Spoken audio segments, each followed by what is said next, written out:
Hello and welcome back once again to another episode of the Single Malt Review. Tim and Dave here with you once again on the cutting edge of worldwide whiskey, or maybe even the bleeding edge this time. What have we got? What we have is a very new release. We don't often get to cover these, but today we do. We are venturing back to Campbellton for the Longrow Red. This is the 2019 Longrow Red from Springbank Distillery, and this one I'm hoping will be a real doozy. Yeah, it better be, because they're almost using our national pride here. We've got some local flavour and a Scotch whisky. This one has been aged in, or rather double matured, and none other than Central Otago Pinot Noir Cask. Yes. So we have here an 11-year-old cask strength whisky, matured for 8 years in ex-bourbon barrels, then a further 3 years in some Central Otago, New Zealand Pinot Noir barriques. Certainly looks like it's been matured in a red wine. That is a dark whisky. Yeah. There are 9,000 bottles of this on the market.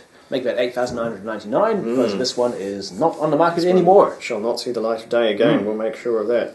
And the bottle at a formidable is at 53.9%. It is. They're all 53.1. Yeah, so it's that's a bit of a leaker for only 11 years. That's really lost quite a wee bit, considering we just tried that Ardmore, which was almost as old, 8 years, and it was still almost 60%. Yeah, that's certainly not a similar all rate of decay, as it were, similar half-life going on. And before we uncork this, this is obviously unchill filtered, uncoloured, and it's so unfiltered. There are actual particulates. There are tiny black flecks floating in it. Which is just charcoal from the inside of the barrel, but it just proves they're that hands-on in Springbank. All they do is kick off the bung and position the bottle underneath the cask, and that's exactly what you get. It probably means our bottle was one slightly further down the list, where they were getting a few of those.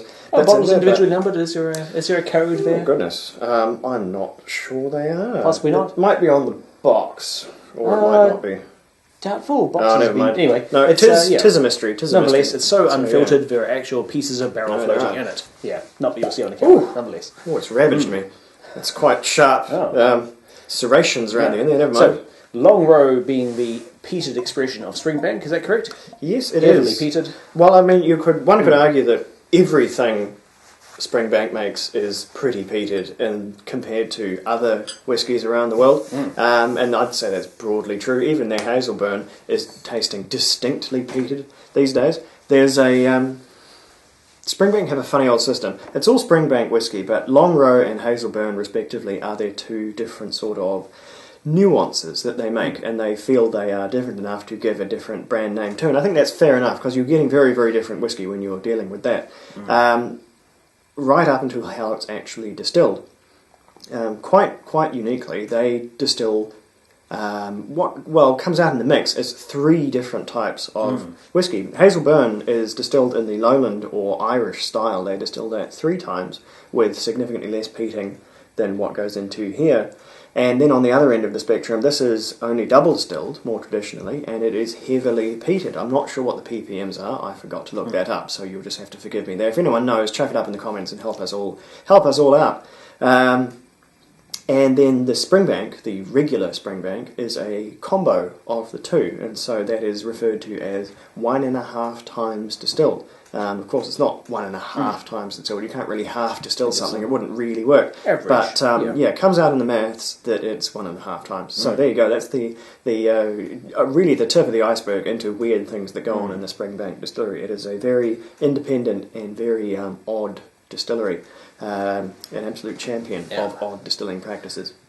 Either way. Also odd is the use of red wine casks in maturation. It happens, but far more rarely than I'd like. I'm always keen to try a new cask, or let's say whiskey that's been matured in a new cask, and red wine casks are out there, but few and far between, great to see it. And also, even better, that it's from our home turf, really. It is a New Zealand red wine, and we produce some stunning Pinot Noir in this country. We'd hope to have a bottle of the Valli Pinot Noir, which was the home winery that provided this cask. However, sadly, the availability and cost issues. Sorted out, but after learning that, as New Zealand Pinot Noir is wont to do, particularly from Otago, which is, I suppose, our premier region, our Grand Cru, it was going to set me back more than half the price of this entire bottle of whiskey. So I thought, maybe not worth it for the gimmick. But take a word for it that a Central Otago Pinot can be a thing of true beauty.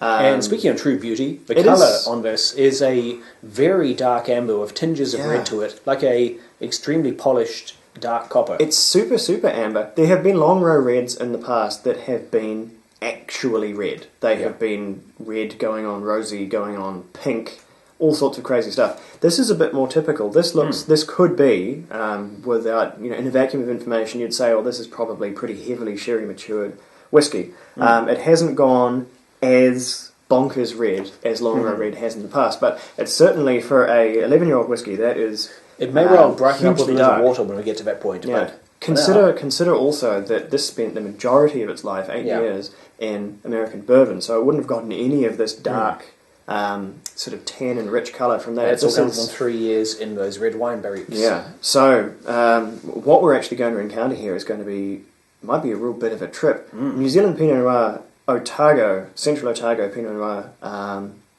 specifically, is renowned for its fresh berry and fruit flavours, whereas French Pinot Noir is much more sort of earthy, mineral-driven, more sort of subtle, more appropriate to sort of age for years and years and years. Central is built, to drink dime near immediately, and it's a very, very primary flavour-driven wine. You get sort of dark cherries, you get all kinds of fruit, currants, dark chocolate. Yeah, it's a very sort of Moorish, very out there, loud whiskey, and that's why people love it. It's my go-to red wine, basically. If I'm choosing a red wine, I'll go for a New Zealand Pinot. So we'll look for some of those flavours in here, and I think I can almost smell them already. Oh, wow. Yeah, that's the thing. This is a heavily peated whiskey, but the peat is not dominating. It doesn't take over at all, yeah. I think almost... Oh, man. What takes over for me is red apples. Really ripe red apples. I'm getting a hearty slice of Black Forest Gâteau. There is full-on chocolate cake and cherries happening here. With some kirsch vine on top, some cherry brandy. Wow, this is dessert in a glass. Yeah. Already. There's cherries for me in here, but they're almost like a maraschino cherry, like a cocktail cherry, like a real candied kind of a cherry. But yeah, it is a bit of there is some sea salt happening. There comes a peat. It's hidden behind a veil of chocolate cake, which is one of the weirdest analogies I've ever used. Apologies, but it's that peating is starting to peek through at the end there. It's hard to discern at first because there's an abundance of almost overwhelming characters on top of it. Wow, that is...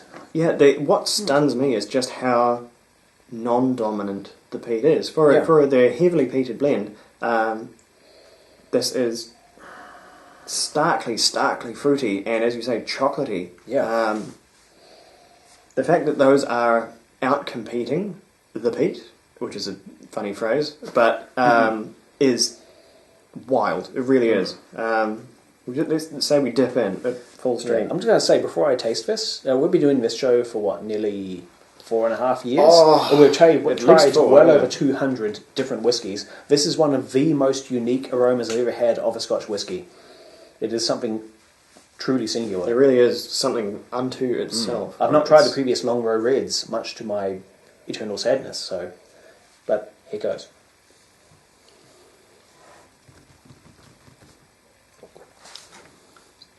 Oh, wow. There is a lot going on. Sadly, or rather, what's making it difficult is there is a huge alcohol kick on that. There is a real... there's a brief sort of burst of sort of fruity goodness, but at least as far as my tongue goes, it's seared by the prickle. Before I can really wrap around it. This is definitely when the peat comes out, I think, sort of lending ammunition to that burn. There is an immediate initial hit of chocolate cake and red currants and dark chocolate. But that follows immediately by a prickle of, first there's sea salt, then there's briny shellfish oil, and the finish, which is...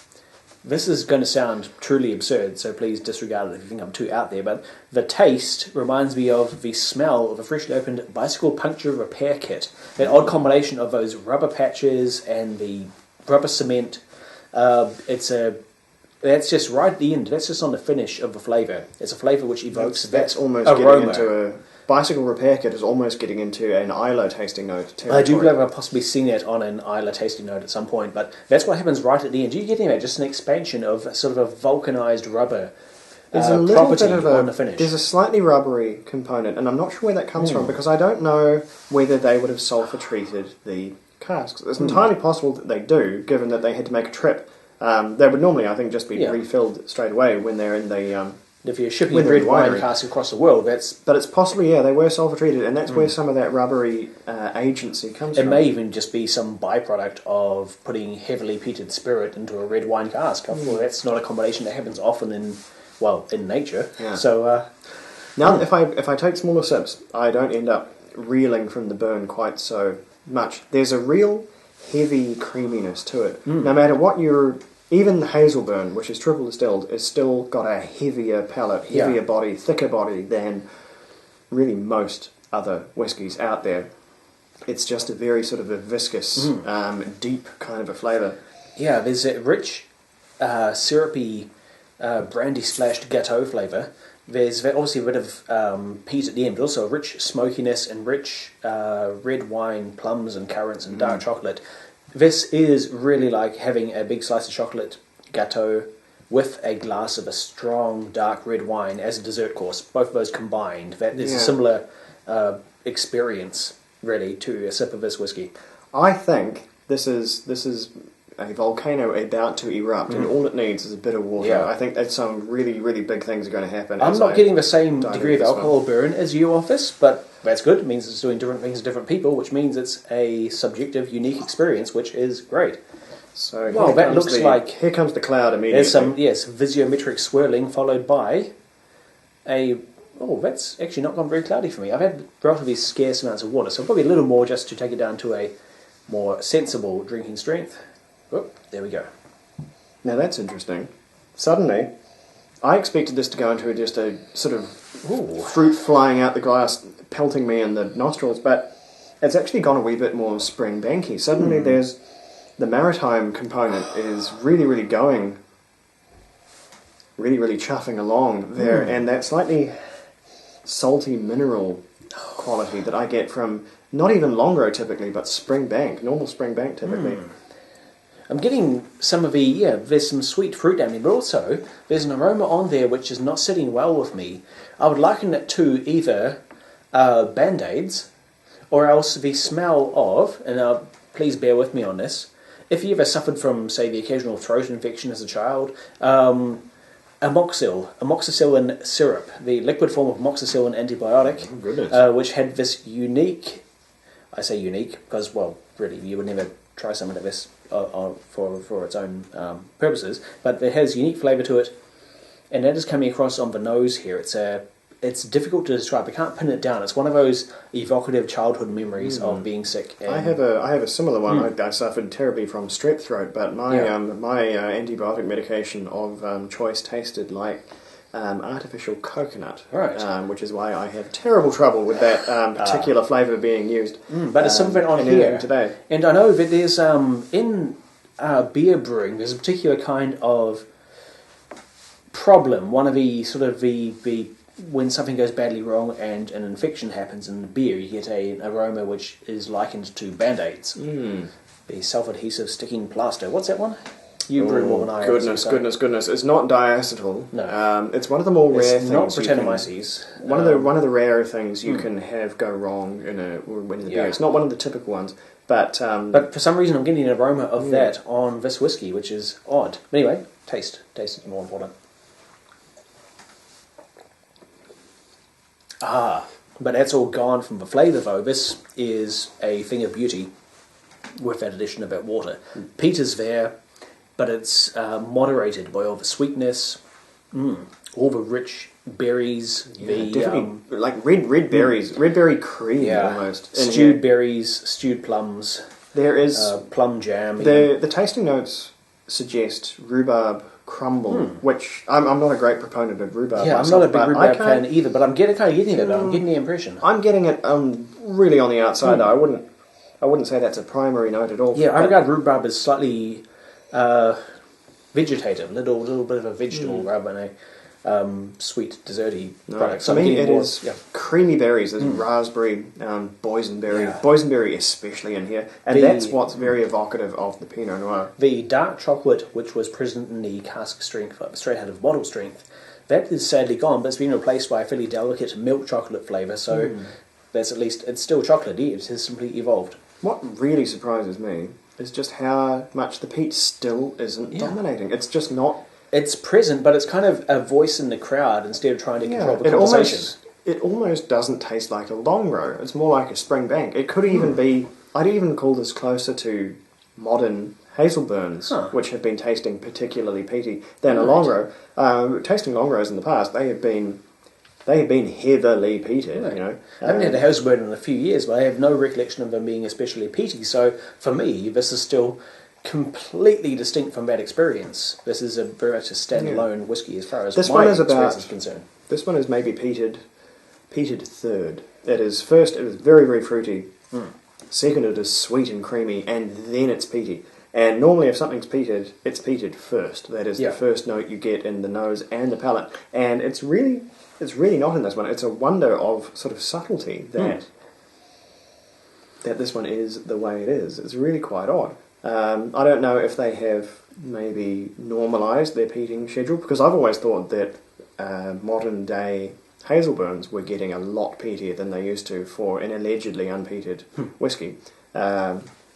So yeah, I don't know. Maybe things are all sort of coming into the middle vein here, but yeah, I would not have picked this as a Longrow at all. I would have picked it as a Springbank because it's one of those whiskies. You know, like one of those whiskies, those handful of whiskies you can be handed a glass of and say, well, yes, obviously it's whiskey A, B, or C, and it really is maybe 5 whiskies on the planet. I could be confident in doing that. Springbank is one of the easiest. Springbank is just unique, really, really in so many ways that you can see it coming a mile away. Now, if someone handed me this blind, I would have been lost for a guess as to what it might even be. Yeah.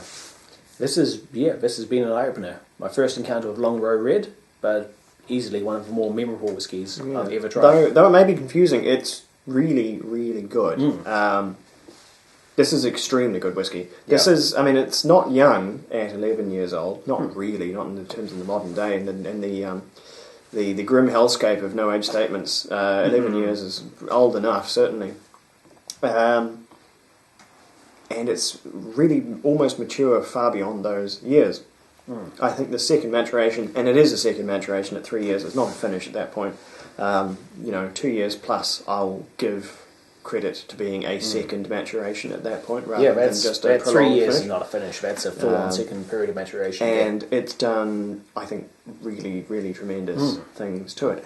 This is a masterpiece of whiskey. For scores, I'm going to say I'm forced, just by pure subjective personal taste, to rate it down slightly because of the that vulcanized rubber component on the aroma and the taste, and the slight hint of amoxicillin syrup which came through after adding water. However, those aside, this is still an outstanding whiskey in every other respect. It does things which are new and different and really engaging to the senses, and it rates 92 from me. Yeah. And that's, funny enough, exactly what I was thinking, 92. It is a stunner of whiskey. And it's, as almost all Springbanks are, until you go completely crazy with stuff over 18 years old, stunningly well priced. It's probably one of the cheapest single casks on the market for the age that it is. So if you're in any doubt whatsoever, jump on this one immediately. There's no reason not to. Not actually single cask, though, is it? Oh, no, so rather cask strength. Cask strength, a single batch, really. That'd be a hell of a cast to give you 9,000 bottles. Staggering. But yeah, either way, I think that's a pretty exhaustive take on the latest Longrow Red. I think it is, I'd like to call it one of the best, but we haven't really kept up with them, so we don't know. They might all be as stunning as this one. They might even be better. Who knows? If anyone has kept current on the Longrow Reds, then give us a wee little... we descriptor in the comments. If you tried this latest one, please do tell us how it was for you. Did you like it as much as us? Less? More? Were you disappointed? Pleased? Hell. Always good to hear what people if think you of the same haven't whiskey. and you like hell, if you just like good whiskey, get in there, Yeah. because it's this was the second to last bottle in the shop where I picked it up. And they were limiting it to 2 bottles per customer. Yeah, There's they no were. hoarding going on there. They were careful. Yeah. And we were lucky to get this Move one. on it. Move Yes. on it if you can, I think. But at any rate, we will move on into something a wee bit special next time. Oh. Although I say that every time. I say that giving myself the buffer that I probably don't upload things in the right order anyway, so I just do sort of a spooky segue every time. You never know what's coming, because neither do I. That's the grim secret of it all. Slanger, we will be right back.